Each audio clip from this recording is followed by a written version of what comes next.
Hi, I'm Phil, and with me tonight is Gill, who is going to be cooking Greek meatballs and sharing a very, very powerful testimony.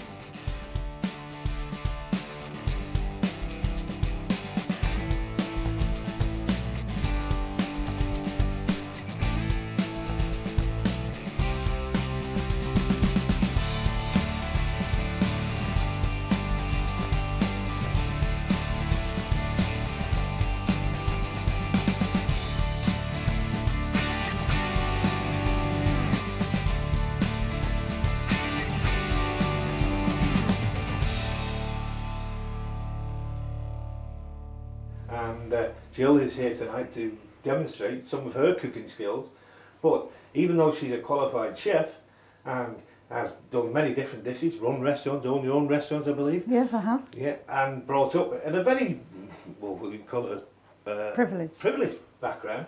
And but tonight what she wants to do is to show you how you can cook interesting, exciting dishes on a budget. And tonight you're going to be making a Greek dish called keftedes, which is another version of meatballs. Meatballs, everybody's favourite, meatballs. Well, it sounds exciting. Are you actually Greek? No, I'm English, but I lived in Cyprus for 25 years and I was married to a Greek Cypriot. Wow, fantastic. You said that you were from a privileged background. I mean, how privileged was that when you were young? Well, my father had a beautiful restaurant in the countryside of Cheshire.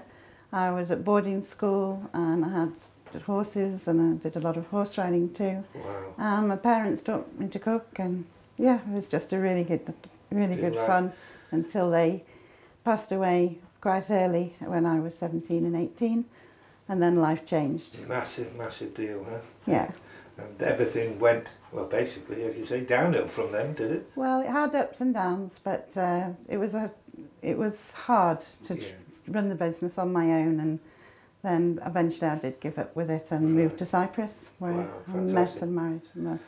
Now, I know that you can cook all types of things, but you wanted to really show and sort of exhibit, if you want to call it, the way of using cheap ingredients to make exciting food for those who may be finding it tight. And this time, you know, this day and age, the budgets and things, nightmare to feed a family. Yep. Well, I had to live on a budget at quite a few stages in my life, and I got involved in Liverpool, a group there, who we were all on budgets, and it doesn't have to use cheap cuts for this dish, but you can, and it's just showing how you can elaborate different dishes by adding things, by things you might have in the cupboard that you never thought you would use, so that you can make a nice meal for the family instead of buying frozen stuff all the time. Of course, yeah. Well, I mean, meatballs, it just sounds very boring, doesn't it? But the way you called it, it sounds really exciting. Exotic name. Give it a different name. Shall we get started? Absolutely, yeah. We want to get done. Is there anything I can do to help you at the beginning? Is there anything you need me to do? Maybe you can grate a potato, which not many people use grating of potatoes, but it's a very good in this dish. Right, okay. Okay, well, first of all, we have grated some potatoes earlier, and you have to drain them, but they have gone a slightly different colour, and that it's not any harmful, but it's better if you can prepare them and use them straight away. Right. But it's not harmful in any way, it's just the starch and the potato turning. Right. So it's a bit like a banana and you leave it out. And an avocado will go brown if you... Right. Okay, well, if you can grate me one more potato, that'd be great. No problem at all. And then drain it into there and put it in there. I'll do that for you, yeah. Now, which side do you want me to do it on? The big side or the little side? No, most people will have the big-sided one, but it's better if you can use the small one. But that makes it crunchier. But I prefer the smaller one. You like the small? No problem. This is where I take all the skin off my knuckles now. Yeah, rather you than me. That's why I like a common chef. Exactly. Yeah, that's what they're there for, really, isn't it? And so if the potatoes go red instead of brown, you know that you've actually cut yourself. Yeah. Yeah. Now, the potato starch in this Gill, is it got to be washed out before you...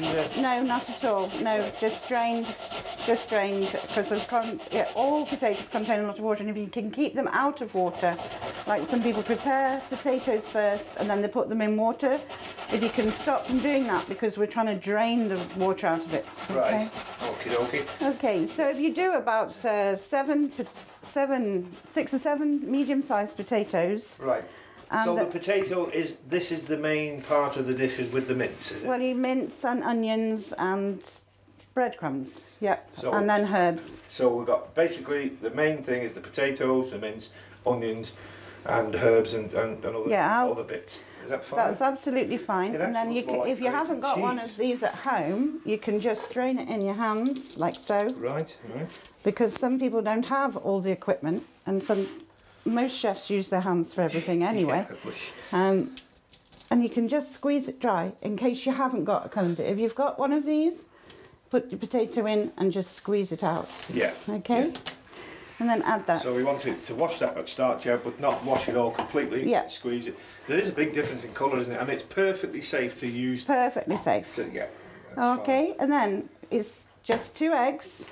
2 eggs. Okay.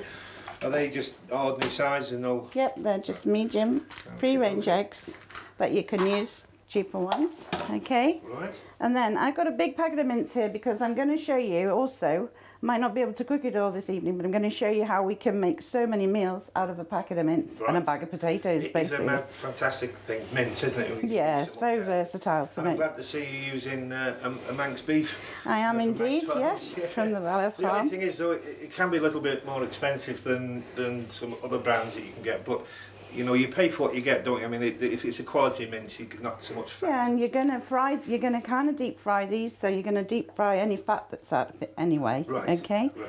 And fat is flavour, isn't it? I mean, there's a chef. Well, yeah, we like rare steaks. in it, but yeah. Okay, for the breadcrumbs, you can use any. I'll just show you 2 examples now because I want to make another dish with this. But if you buy a bloomer, okay, It's hollow. just You can buy slice, it already for hollowed out. slice it in half. Right. All right. No, yeah. Phil, it wasn't. I've taken it out. Yeah, right. Something I prepared earlier. Something. Oh, you put that in. Okay, so thing, yeah. cut it in half and take all the breadcrumbs out. Right. Now, because this was fresh, this was too moist, so I actually did this last night because you like your breadcrumbs to be dry a bit. Yeah. So also, if you've just got bits of bread hanging around at home, you can just grate these into little pieces or break them into little pieces. Right. Yeah, or if you use the crust. Because most people just throw away the bits and they think it's off or it's out. Well, we of date save now. the crust for our dog, but if I'm going to make dog? caftelis, I'd tell them not to give the crust to the dog. So instead of 'Cause going he to loves crust, crust. he goes to crust. That's right, yeah. But so if you, Sorry, when you never finish a loaf at home, you're always joking. Yeah, I'm sorry. When you finish a loaf at home, hang on to the crusts and keep them in a bag. Right. And if you plan to do meatballs on a Thursday, then you've got just build them up. Build it up, yeah. yeah. And then you can just fold your crust in half and grate. Again on the Grating, well, either really, but I'll use the small. And just grate it. Do you do eggs? So Meat. mince, Breadcrumbs. breadcrumbs, and the potato. And then we're going to add a whole chopped onion. Okay. Chopped So onion. I did prepare these earlier. So it's just a chopped onion. Right. Finely chopped if you can. A bit finer than that actually. I actually like it's a bit more rustic, a bit more crunchy. I Yeah, like and a it too meatball. fine, Yeah. Okay, and then an unusual ingredients for things like this is mint. Mint. And right. and Very, quite very a lot. sort of, I would say at least 3 teaspoonfuls. Very okay? Mediterranean, isn't it? Yep, that's what we use. A lot of mint in Cyprus. You can use fresh mint, but it's not quite the same to mix in. We don't use much mint. I mean, even I know very few people have, when they have roast lamb, they very rarely have mint sauce. No, I love it. And I do too. I think it's a great. Okay, now another one, and quite a few of my family say they don't like cinnamon. But when you put cinnamon into meatballs, you practically wouldn't recognise it. Right. People will say, if you put it in a cake, has this got cinnamon in? Or nutmeg. Yeah. 1 heat. Well, that's quite a lot too, isn't it? Yep. Well, again, I love it. Teaspoon. The smell of it. The Greek dishes, well, the Cypriot village dishes, use a lot of cinnamon in there. Okay, I think we're almost there. We've got 2 eggs. And then I prefer to use gloves to do this, but you don't have to. Yeah. You can, and just make sure you keep washing your hands. Okay, that's about mixed now. It looks more like pork sausage. It's great fun. It does now, yeah. Getting out some of the tensions, you know, like you can squeeze it. Okay, and then you just, well, in Cyprus they actually make them like little sausages. See? In Cyprus they actually make them into little sausages. Right. Shapes, well, but traditionally the Brits, they like, and the Italians, they like it in balls. So it's just, it's a wee bit small. Okay. And just do this with them. So what, you know, this is it. Well, it can be a cheap dish, but why were you, you know, having to do this? You said it was in Liverpool. Why were you having to do it? Well, it was just, I noticed that a lot of them were on myself, and we were in a group when we took the children to a great community centre there, right, in Netherton in Liverpool, and I got chatting with some of the girls, and they were on, some were on budgets, and they were saying about their shopping, and they used a lot of frozen stuff, or they were getting stuff from the chippies and things like that, and trying to juggle their money. Right. And I said, well, I can get three dinners out of a chicken and 4 meals out of a packet of mince. And they believe you. Yeah. And I mean, at one stage I was living on like £25 a week. So you had to make it. Why was it that bad? What is this because of when your parents passed away? Oh no, this was much later on. I actually came back from Cyprus, and things were very hard. It was very tough. I didn't come back from Cyprus with a lot of money. Right. And we did start off in Liverpool on a really big budget, yeah. On a big budget? Well, a yeah, little budget, a little budget, yeah. Right, and did you have family at this time? Yeah, well, I was with my, well, my daughter was in Liverpool. She's married to a lovely Liverpudlian guy. Right. And she was there with her 2 children, and I moved there with my other 2 children, my 2 sons. Right. Yeah, we were happy times for a while. My eldest son was a footballer, and then he decided to be a football coach. Wow. What a professional football. Yeah, he just passed his first exams actually. Gosh. To be a football coach, and just been offered a job, and then unfortunately my son was killed. This is the story which broke me up when I first heard it. I mean, you're okay to talk about it now, I'm sure, obviously. Yeah, it's 7 years now. 7 years. Yep. We will come back to that. I don't want us to go without talking about your son, but Alex is his name. Alex, yeah. I've seen a photo. He was a good-looking boy, and everything to live for. And the story, it was just amazing. Part of this program is to find out about your testimony, and we touched upon it. And you've got a family. You've had a difficult life. You've told me, and I've heard this story obviously before about your son. In fact, that's your son up there, a good-looking boy. Yeah, it's Alex. Yeah, Alex. And what age would he be there? There he was 14. 14. And we were still just in Cyprus, and we came over to the Isle of Man, and he finished school, and he was spotted here to do by football. He played for Douglas Royals, and he was a very good player. And he was spotted, and we went for trials in England, but he decided to take a different path, and he was trained to be a football coach. He just passed his finals, and he had just been offered a job by his coach. And yeah, he was lovely there. He did actually shave his hair much shorter later on. But he's quite cute there. Yes, well, I'm sure the girls must have been all... Yeah, he did have a lot of girlfriends. Yeah, I know how he feels. I suffered the same problem. But the thing is, you've got 2 other children. You've got another... Yeah, I've got Eddie, and I've got my daughter. My daughter is quite a bit older than... There's quite a lot of years between my kids. Right. My daughter lives here on the island now with her 2 children. And then I have Eddie, my youngest son. Their daddy was a Cypriot, and this is where we learnt the Cypriot cooking when I moved to Cyprus and married a Cypriot man, and I had 2 boys in the Mediterranean look that they have. Right. Anyway, we went to Liverpool for 2 reasons. One, my daughter had met a Liverpudlian here, and they moved to live in Liverpool. And then when Alex was spotted to go and do football training and things. We thought it was the right time to move, so we moved to Liverpool. And I must say, Alex was the happiest he'd ever been. He really liked there. He met a lovely girl when he first got there, but that didn't last. And then he met the love of his life, I suppose, his short life. And his girlfriend was actually pregnant when Ali was killed. And so she's obviously now had the baby. Then he's not a baby anymore.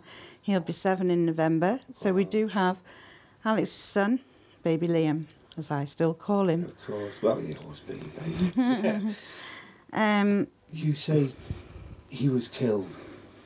Alex was actually murdered, and it was a few doors away from where we lived. And he just went to one Tuesday night, as he did often on a Tuesday, because he didn't have to get up too early for college on a Wednesday.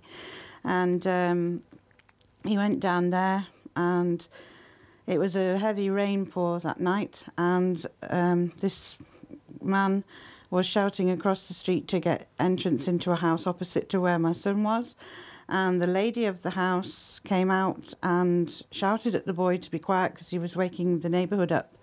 This man, he was about 19 years old at the time, actually had an ASBO for that street, and he should never have been in that street in the first place. But apparently his girlfriend had kicked him out, and he was trying to get to speak to a friend that lived opposite. This woman had known this boy growing up round the corner from them, and so she invited him in to the house to calm down and to sort out if he could get a taxi or what the matter was with him. He'd been in the house 10 minutes when there were some samurai knives on this woman's wall, and he took one of the knives off the wall, and while my son was watching television, stabbed him through the heart. Nobody realised how bad it was, but my son shouted out, "He's hurt me," but and then ran and threatened the family. And then later on he was arrested. But Ali, nobody realised the severity of what had just happened. And I think there was a delay in calling ambulances or what have you. But anyway, Alex got in an ambulance.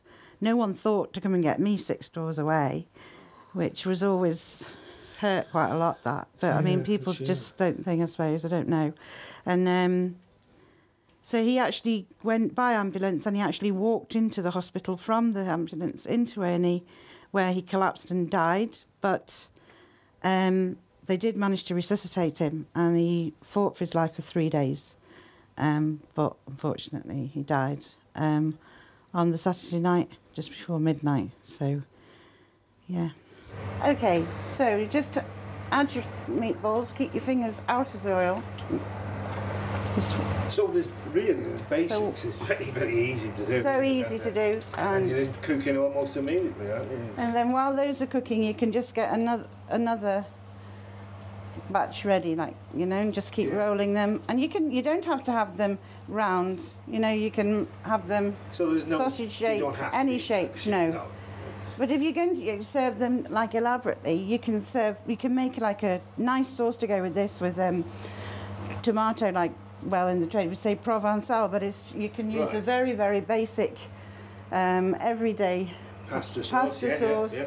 Add some tomato puree, some garlic, and some oregano, and then serve it. Sally's make it look hard, don't they? I mean, it's actually very simple to make it. You can make simple sauces, and then you can serve these with a sauce, on a bed of rice, and if they're all round, and then they look a little bit prettier, I suppose, more military style. But also, you can serve these cold. My kids love them cold, and they've had them on picnics. You can take them, or in your lunchbox the next day. So we always make loads. I mean, you can at least make 40, and then two of you can have a meal at night, and then you could have them in your lunchbox cold the next day. And also, you mentioned kids, this is a great dish for them to help you get in the kitchen. They like, especially little ones love making these rolls, especially if you've got gloves. Yeah, I know. I was going to say, normally when I'm making anything like that, I wet my hands in cold water first, and it stops them sticking. But those gloves are ideal because it saves you having water splashed everywhere. So it's a good idea. But, well, I was going to show you, because the rest of the mince. Take that lid off. I just wanted very quickly to show you another little dish. If you've got mince, obviously any mince left over and you've got potatoes left over, right. You could make a cottage pie, you can make spaghetti bolognese.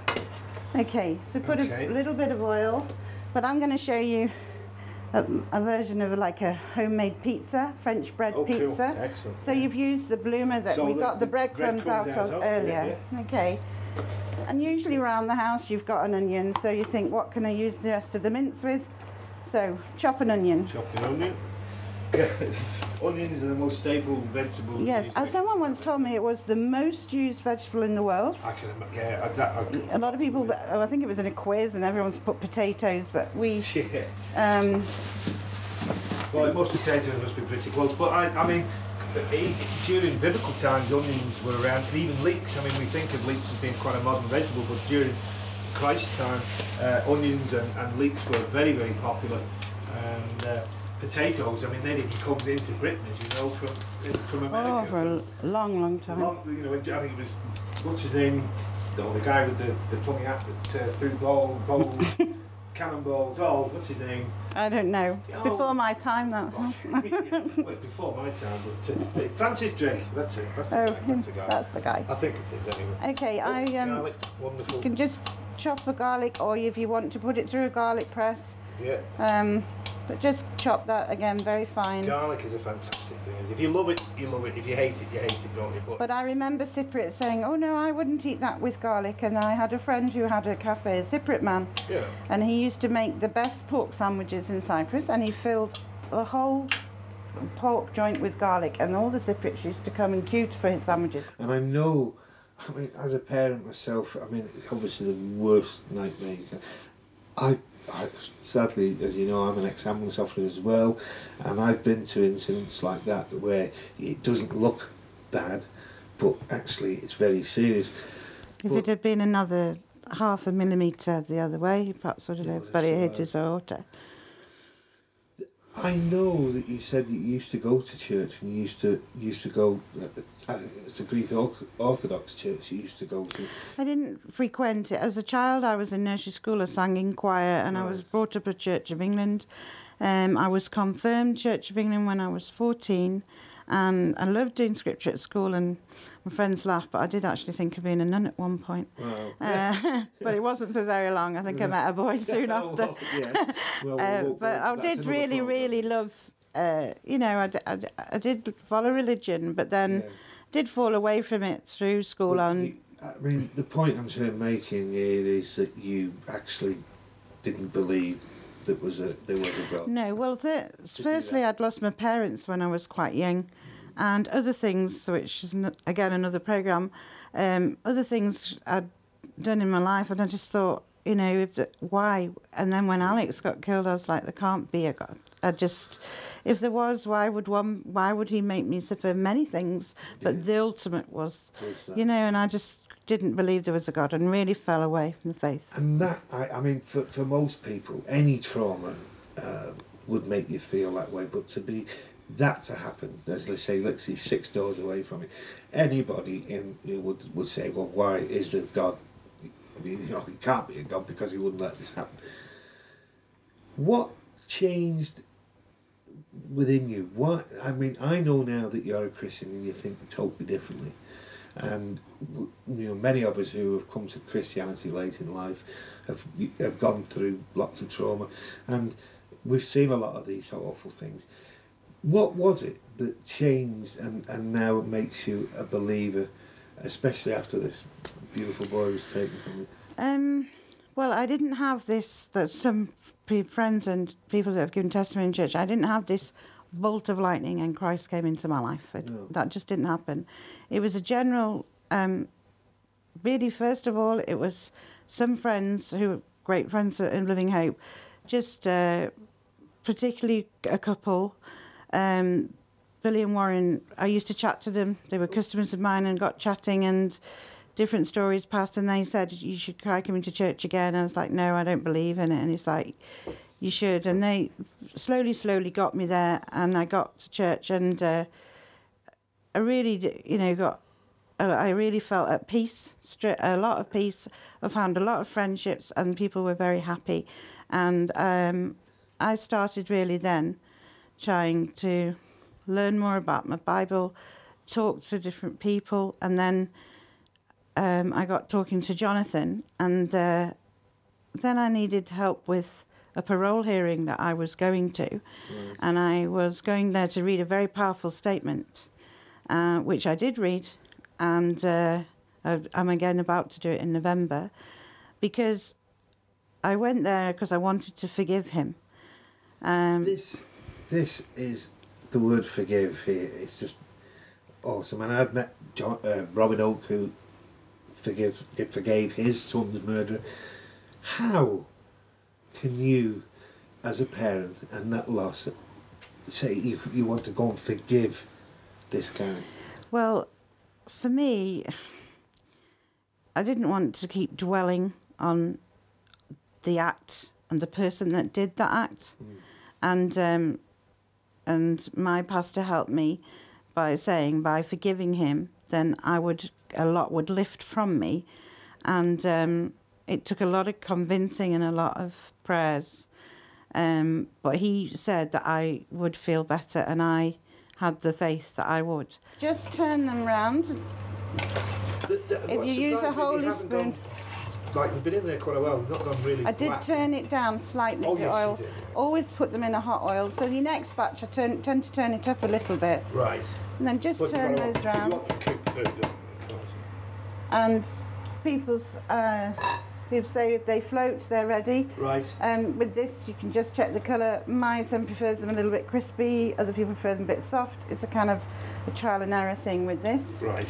Don't know. Well, with deep fried food, a lot of people think it's unhealthy for you. If the oil is fresh and clean, and the food goes in at the right temperature, it doesn't soak in. People think it soaks it all in, but it actually seals very quickly. If you put it in a hot oil first, it seals it. And drained properly, it's not as fattening and as bad. You can put these in the oven, but unless you're going to have a sauce in it, they do taste a little bit dry. Yeah, yeah. So the recipe from Cyprus is oil.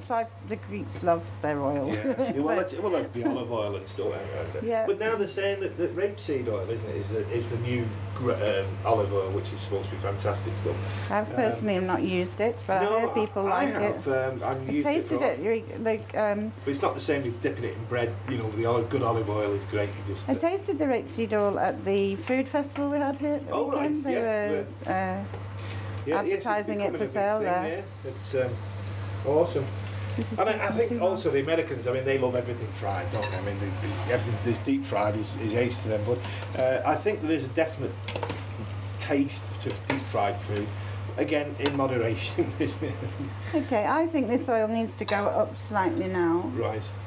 Because they will be cooked. It cooks very quickly inside. People think it's going to be cooked on the outside and not on the inside, but they do cook very easily. But don't make the balls too big. Too big? No, of course. Okay. Yeah. When you're waiting for something to cook, it takes ages. And of course, a household kitchen as we are in today, as much and as nice as it is, you know, the professional kitchen, we have the big stove, usually gas, which I prefer to cook on. And I always did, but my house now is electric, as were the last two houses that I've been in, because I rent a house. They're electric stoves, and I'm just getting used to them. You just got to learn to take it off, whereas gas, you can just switch it off. Adjust it as it's doing, adjust it faster. And if it does catch fire, don't do like some people have done, pick it up and try and take it out the back door. And don't put water on it. Turn it off and move it. Water's the worst thing you can put into. In fact, water, even in cooking, is the thing that ruins your oil the quickest. So that anything that's wet.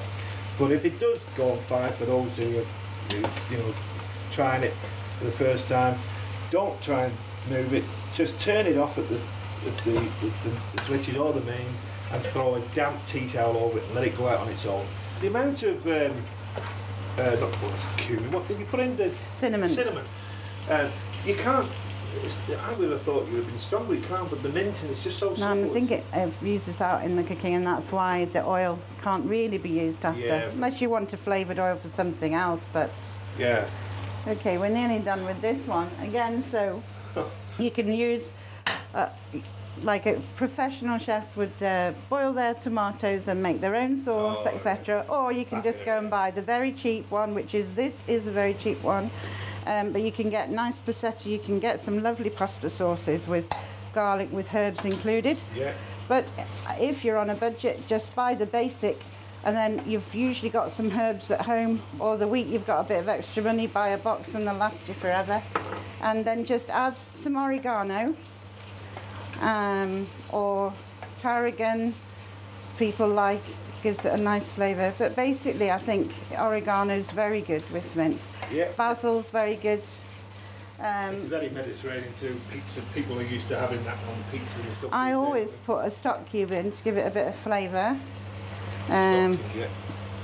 These have improved over the years, haven't they, as well? Yeah. I mean, there's some of the new ones on the market now, the jelly ones I've used are fantastic, because stock is something you really need to have in it to give it a good base flavour, don't you? Yeah, and you can buy the whole,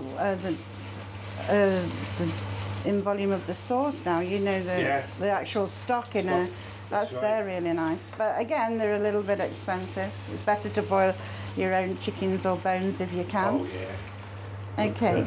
That's great. Actually, there was a little bit too much oil in this one, so Right. as you can drain it before you put your sauce in if you feel you've put too much, or you've got too much fat in your mince. Just drain it before you put your sauce in, with a colander. Yeah. Or you can have a holy spoon and just tip the mince in through the holy spoon, just to drain some of the oil out. Yeah. Okay. I mean, if you're really into health consciousness, some of the cheaper forms of mince really have got so much fat in, you really don't want to put any more in, do you? Yeah. Because it's it'll leach out of the meat. This was quite a good, well, very good quality actually, because meat on the Isle of Man, the Manx meat is particularly it's awesome. very good quality. Yeah, it is. It's a great quality. But again, because it's a high quality product, it's also an expensive product. I mean, you know, you pay for what you get, don't you? That's right. So we just add some salt and some pepper, and like I say, oregano or any herbs you've got. Right. And then to thicken it and also to give it flavour, you can add tomato puree, which can't find it there next to me. Okay. Do you know what I hate when people say spag bowl? That really drives me up. Like spaghetti bolognese, or is it bolognese? Bolognese. Spag bowl. Well, this is also, you could use it, if like now there's quite a bit here for this bread, you could also put this, cool it down, put it in the fridge, then tomorrow use it for a bolognese sauce. Or if you know, you could add some beef gravy or something and turn it into a savoury mince with mashed potato, you know. So if you've got mince and potatoes and an onion in, you've usually got a few bits that you can make 3 or 4 dishes out of. Absolutely. And if you're living, these dishes are great for students as well, aren't they? Absolutely, yeah. If they're away. I mean, my boy can pick one of those at Fine Art and eat it in one go. Yes, it's yeah. You've got to just don't squeeze it, otherwise you're going to mince out squeezing everywhere. But that's a great idea. And then you can add, when you've filled these, you can actually add your own. You could put slices of tomato on the top, or you could put red pepper on the top. Right. And then you could just grate some. You can whatever you like a pizza. I mean, you can, you know, it's. Sorry, a minute. That's a bit. Well, what have you used any particular cheese, or is it? I'm actually using a Manx cheese here, which is garlic and chive. Oh, nice. But I need any, you know, even if you're using the cheap cheddar, or you know, you don't have to have an expensive cheese. Just a cheddar or mozzarella's really nice. Your proper pizza cheese, you know, the Italian. But this is just a Manx one, and just put that under the grill, and that's it, done. And that'll feed the kids, you see. Yeah, well, gosh, yeah. I mean, that one of those is certainly going to fill. Well, I don't know about some of the guys I know, but certainly would fill me. Okay, and that's awesome. That's it. So you have homemade pizza, meatballs in less than 15 minutes. You talk about forgiveness. The thing is, to forgive somebody. I mean, we know that Christ forgave us for all our sins. He died on the cross for us. But you not only forgave him, but you actually went to see him and looked at him in the eye. How on earth did you find the strength to do that without wanting to? Well, it was the second time I'd been to see him. The first time, yeah, it was a lot of anger in me.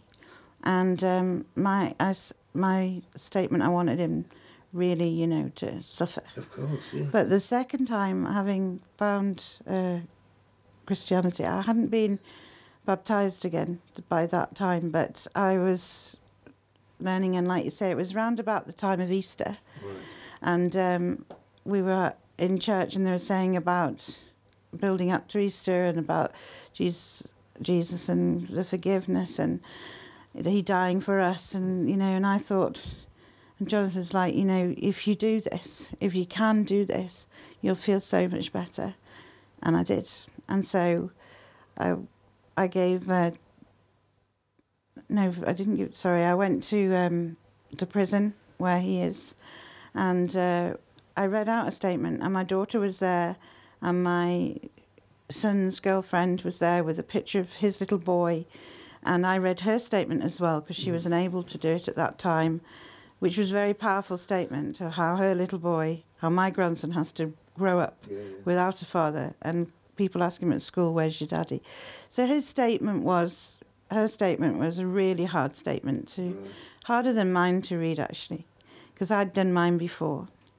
And but I did, and then my daughter didn't, I knew she didn't want me to forgive him. She didn't think it was the right thing, and she's a totally different opinion to me. So I waited for them to leave the room, and then I went back in, and I told him that I forgive him, and that was my choice. It was my choice, not his, and it was my decision. Yeah, and I had control of that, and I was made sure he knew that, and he just bowed his head, and I think he said thank you. I don't know. He's since written me a letter, but I haven't replied. No. I don't wish him harm, but I think he's the justice system, and he should serve his sentence. Me forgiving him doesn't take away that he should serve his sentence for what he's done wrong. I just hope that he has found Christianity, or he has found a better life, and that he'll come out and he'll never do or hurt anyone again. Gill, every time I hear your story, I'm blown away by it, and I mean, I'm not blown away because I know what God can do. I've seen him in my own life, what he can do, and it doesn't matter what problems you've got. When we turn to him, he will take away a lot of that pain and heartache. Now, as a Christian and living a Christian life, I know that you like to share your story. I know that there's people out there that would maybe want to speak to you about your experiences. I know that you've worked in the prison, talking to some of the guys there, getting pointing your story and the testimony across. Is it possible for people to contact you at some time if they wanted to come and talk to you again, or to find out? I mean, it could be other women or men sitting in the same situation. They just want to forgive someone, but they know how to do it. Absolutely, and I think anything like that happening to anybody, or anybody with a problem, well, my boyfriend sometimes disagrees, but I say a problem shared. It's double. Yeah, that's what he says, but it's not.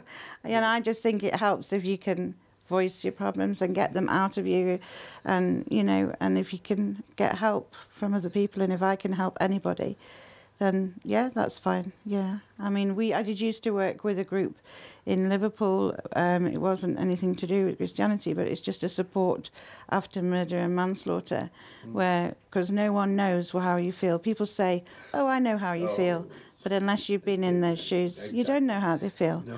But I do in that situation. Yeah. So, yeah, yes, I would help someone. Well, even if or children, if they've got children, because Eddie. Yes. Eddie's also he was very good with children, and it's hard when you've got kids or siblings, if they want to chat, yeah. Jill, I could go on and talk to you all night about it. thank you so much for sharing your testimony. Thank you for opening your heart up. I know a lot of people are going to go, what? You know, if they're not Christians. But we do know that God is everything and he will sort things out. You've just got to ask him. Thanks for the cooking. Yeah, it was great fun. I think my mouth has recovered my melted plate. Thanks for showing us those dishes. There's a lot more. I know you're going to be a regular person using the Facebook page that we've got, adding new recipes and dishes going on, and I'm sure we'll get back together again sometime and have some fun cooking. But in the meantime, bless you and thank you so much, and in Jesus' name you're a great girl. Thank you so much. God bless. Thank you. God. Thank you.